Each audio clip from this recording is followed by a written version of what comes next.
To achieve an ultimate universal connection, a seeker must first do something incredibly painful. They have to find the ties that bind them to the world and break every single one of them. Imagine a young boy standing at the physical threshold of his childhood home. Behind him is the safety of his family, and in front of him is his father, offering a final, tearful blessing to a son who is walking away forever.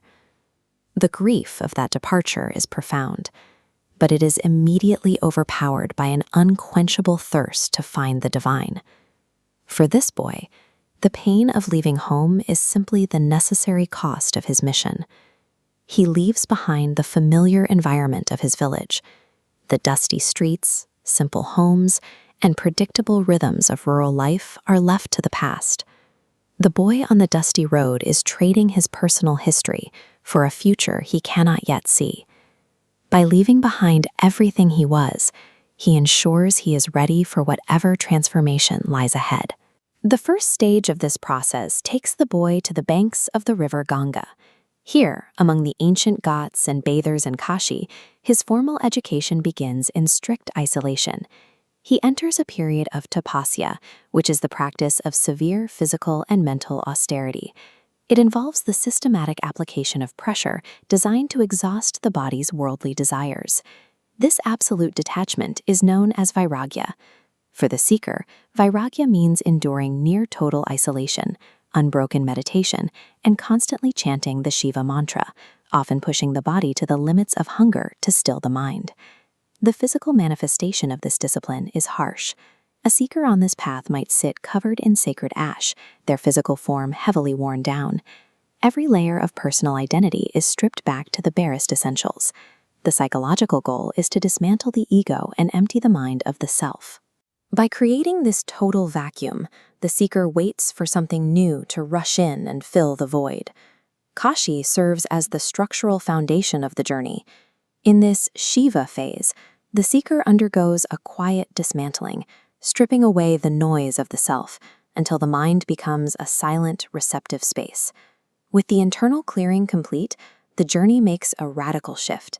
The starkness of Kashi is replaced by the ornate, brightly lit marble architecture of Vrindavan, a landscape radiating intricate beauty and warmth.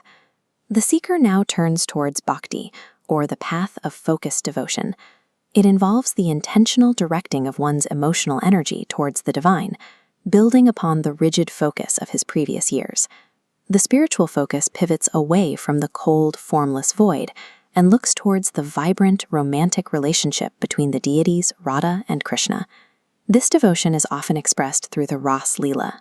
The Ras Leela is a traditional dance performance that visualizes the rhythmic and joyful relationship between the soul and the divine. This transition marks a profound change in the seeker's state. While Kashi was the heavy labor of emptying the vessel, Vrindavan is the moment that very same vessel begins to overflow with prem, or divine love. The journey through Vrindavan brings a different kind of clarity. By pivoting from the harsh discipline of the mind to the warmth of the heart, the seeker moves from a state of quiet isolation into an overwhelming experience of love. When this devotion reaches its absolute peak, a metamorphosis occurs. The years of internal spiritual labor finally manifest as a visible, radiant external quality. This state is known as the Tejaswi Roop, or radiant form. It is the physical evidence of a master who has successfully integrated the path of emptiness with the path of love. The internal light matures into a magnetic presence. An entirely solo journey transforms into a collective experience of transcendence for thousands. The boy who severed every human tie has now become the focal point of a massive, interconnected community. The final result of this journey is a profound sense of peace. This contagious state spreads effortlessly from the master outward to the gathered devotees. It is an experience that goes beyond words. It is the living synthesis of discipline and devotion, resulting in a lasting, radiant peace. The pilgrim's long arc eventually bends back toward the community.